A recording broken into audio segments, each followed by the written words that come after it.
Baik, sebelumnya saya izin memulai ya Ustadz untuk kegiatan pada malam hari ini. Baik, bismillahirrahmanirrahim. Assalamualaikum warahmatullahi wabarakatuh. Waalaikumsalam warahmatullahi wabarakatuh. Alhamdulillah rabbil alamin. Wassalatu wassalamu ala asrafil anbiya'i wal mursalin sayyidina wa maulana Muhammadin wa ala alihi wa sahbihi ajmain. Amma ba'd. Puji serta syukur marilah kita panjatkan kehadirat Allah Subhanahu wa taala, dan senantiasa kita juga bersyukur atas limpahan rahmat dan nikmat yang telah diberikan oleh Allah, baik berupa nikmat iman, nikmat sehat maupun nikmat lainnya, sehingga kita bisa dikumpulkan oleh Allah di majelis yang insya Allah diberkahi oleh Allah Ta'ala serta dinaungi oleh para malaikat.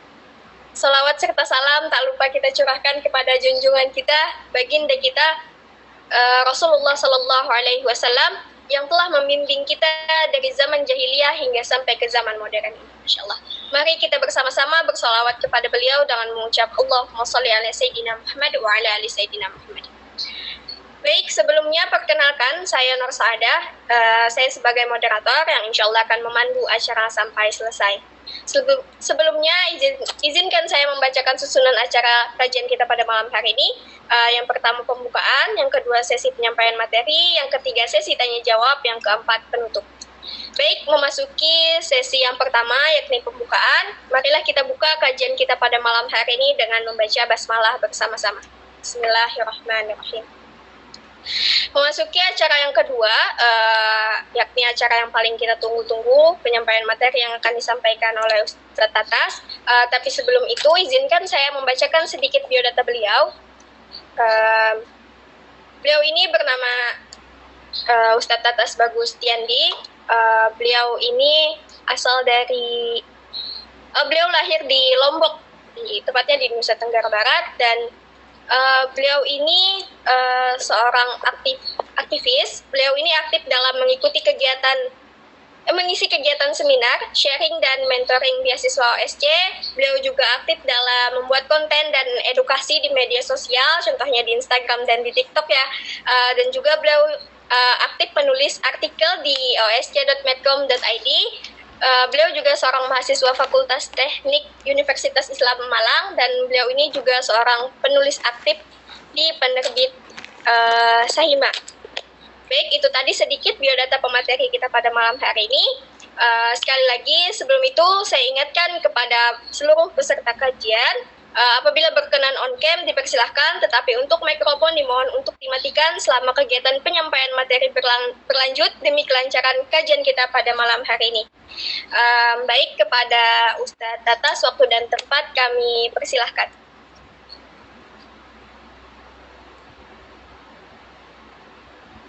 Mic-nya bang.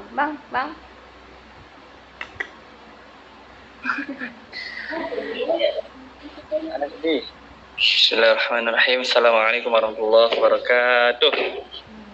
Waalaikumsalam warahmatullahi wabarakatuh. Alhamdulillah, bersyukur kepada Allah Subhanahu wa taala telah meringankan langkah kaki kita hingga pada hari ini kita dapat berkumpul kembali dalam satu majelis bersama MT Asy-Syabab Hubbul Ilmi.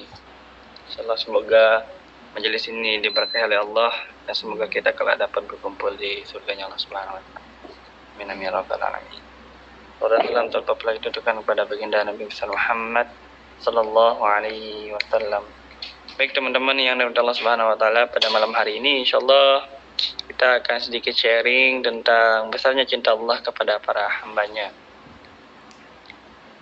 Alhamdulillah teman-teman, mungkin materi ini akan terasa sangat singkat, jadi teman-teman silahkan bisa menyimak dengan baik. Nanti jika ada yang ditanyakan juga silahkan ya ahlan. Insyaallah kita bisa berdiskusi. Jadi teman-teman, Allah kepada hambanya itu memiliki kasih sayang yang rasa-rasanya ini kita tuh jarang bisa memahami kasih sayang Allah Subhanahu wa taala. Apa contohnya? Terkadang di balik kegagalan-kegagalan yang kita rasakan, di balik kita yang ngerasa sendiri, di balik kita yang ngerasa Allah nih kok berat sekali ujiannya, ada kasih sayang Allah yang bahkan kita tidak ketahui, ada kebaikan Allah yang tidak kita ketahui. Makanya kalau kemarin teman-teman follow Instagram saya itu, saya pernah nulis di story bahwasanya di balik kesedihan, di balik takdir Allah yang membuat kita bersedih, ada kebaikan yang belum kita ketahui. Jadi ketika kita berhadapan dengan Allah Subhanahu wa taala, ketika kita mendekatkan diri kepada Allah Subhanahu wa taala, yang harus kita tumbuhkan sebagai seorang hamba itu adalah sifat roja, sifat harap kepada Allah Subhanahu wa taala. Karena inilah sebenarnya kunci istiqomah.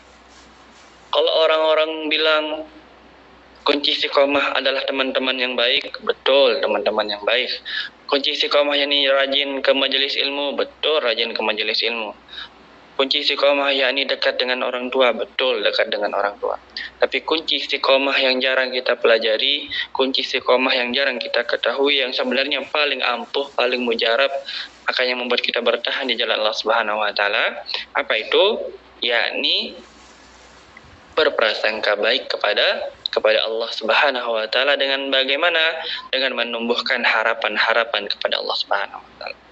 Teman-teman, ketika kita diberikan ujian oleh Allah, kita mungkin merasa menangis, lalu kita menyalahkan sesuatu. Padahal dengan menyalahkan sesuatu, masalah itu tidak akan menjadi selesai. Dengan menyalahkan sesuatu, masalah itu tidak akan pernah hilang. Dengan bahkan kita menangis pun, masalah itu tidak akan pernah larut, tidak akan pernah dari kehidupan kita.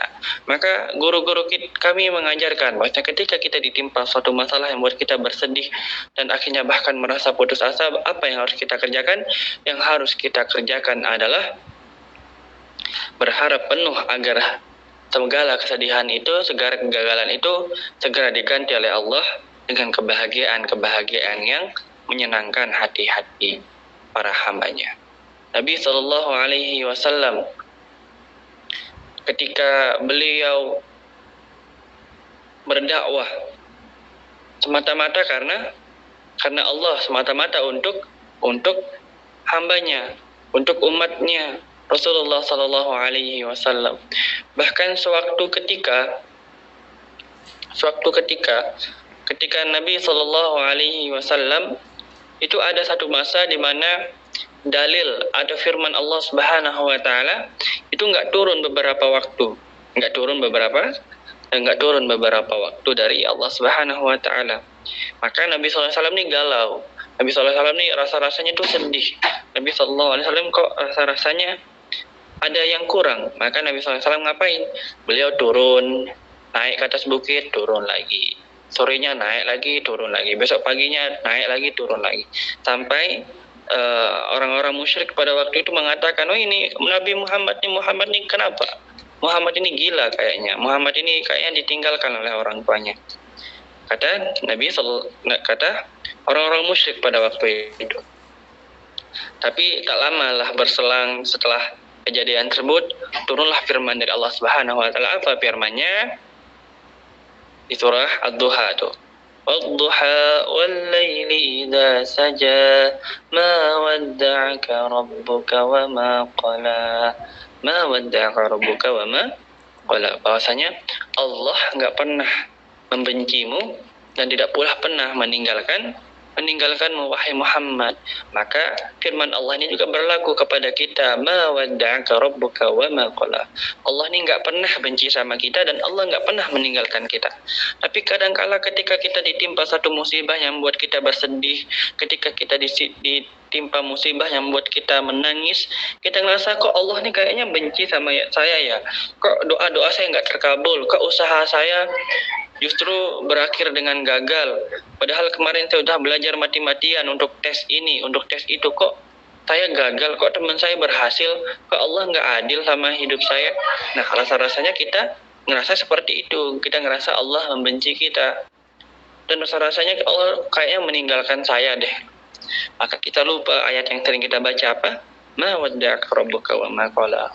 Sesungguhnya Allah nggak pernah membenci kita dan tidak pernah pula meninggalkan kita. Maka salah satu sifat yang paling buruk yang dimiliki oleh seseorang, apalah sifat itu, apalah perasaan itu, yakni perasaan Allah itu kayaknya benci sama dia, Allah tuh rasanya meninggalkan dia. Inilah sifat atau prasangka yang sungguh buruk. Padahal setiap kali kan kita tuh mengatakan Bismillahirrahmanirrahim.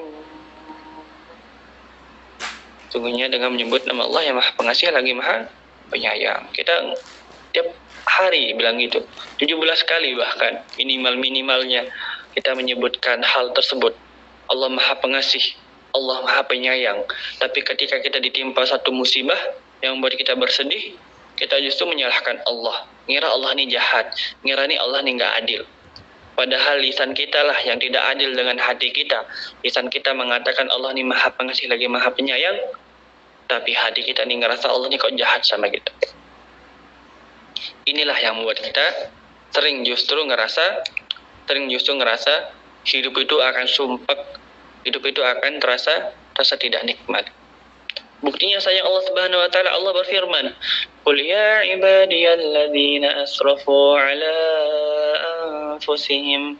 Katakan kepada hamba-hambaku yang telah melampaui batas. Siapa yang melampaui batas?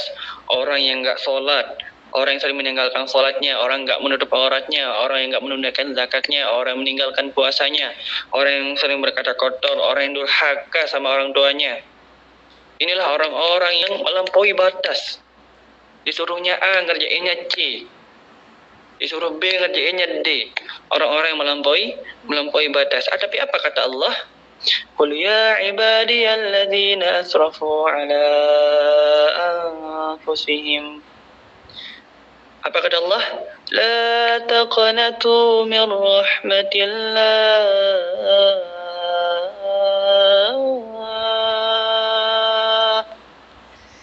La taqnatu min rahmatillah. La taqnatu min rahmatillah. Janganlah putus asa dalam rahmat Allah Subhanahu wa taala.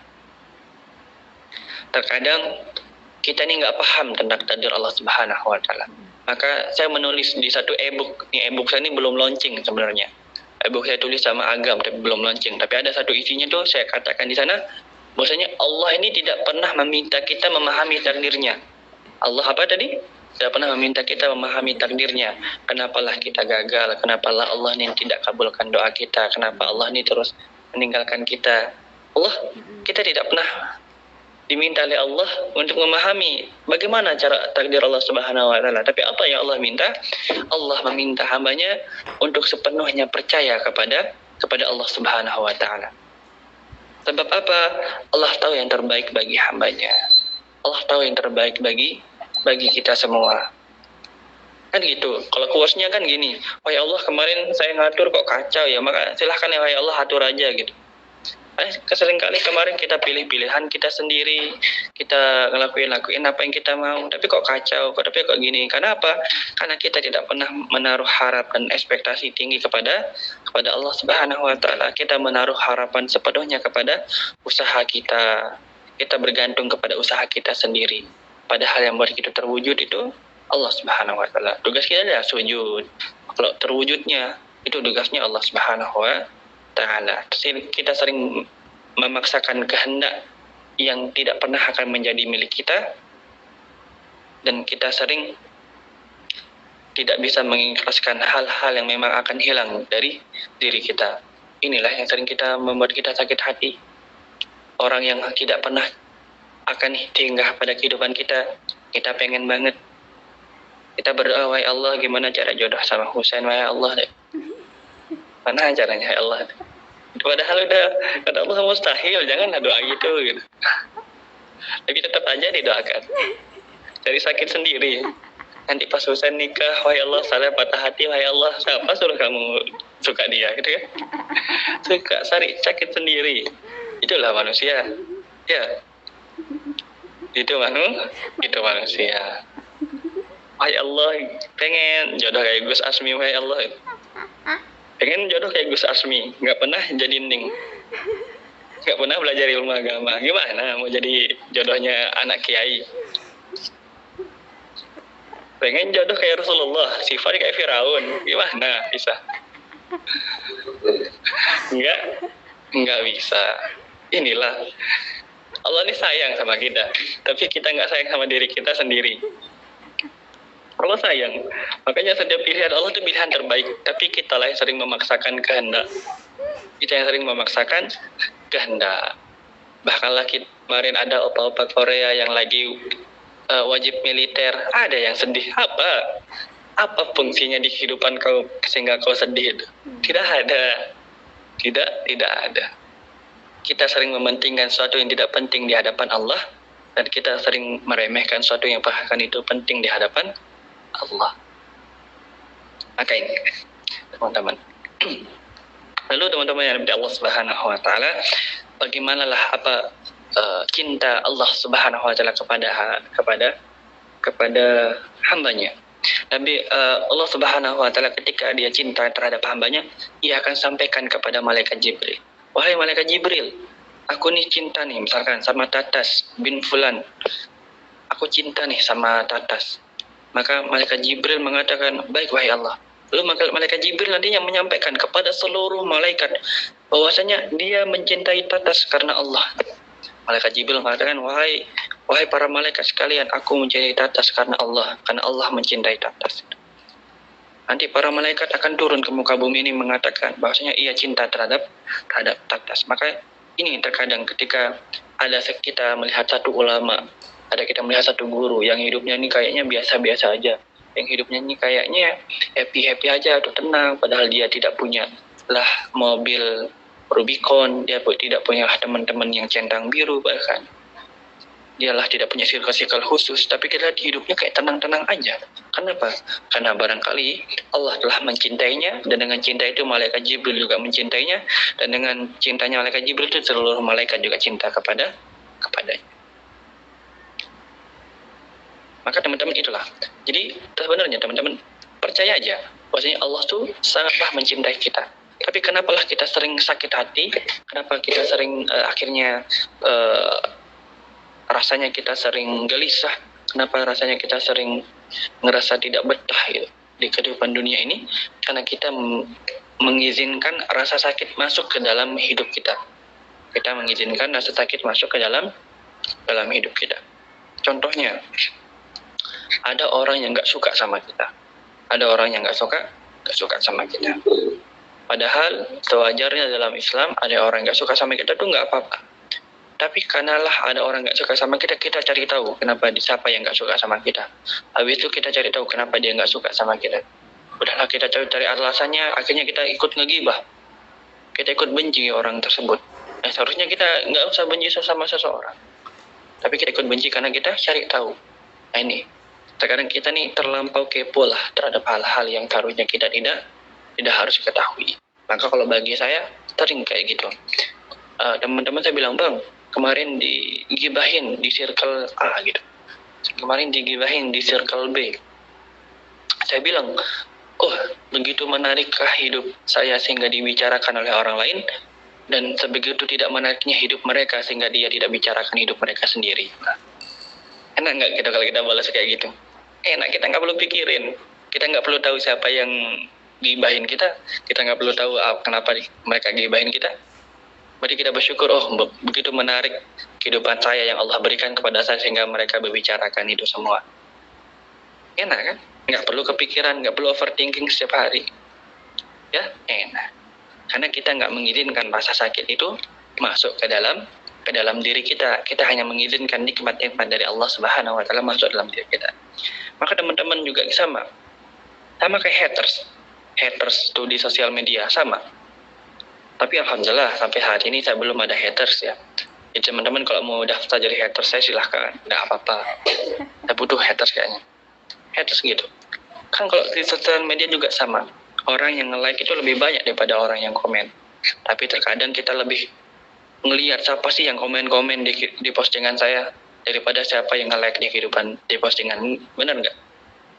Kalau kita lihat postingan kita yang baru kita post, pasti kita ngecek tuh siapa yang komen. Bukan siapa yang like. Siapa aja yang nge-like. Itu.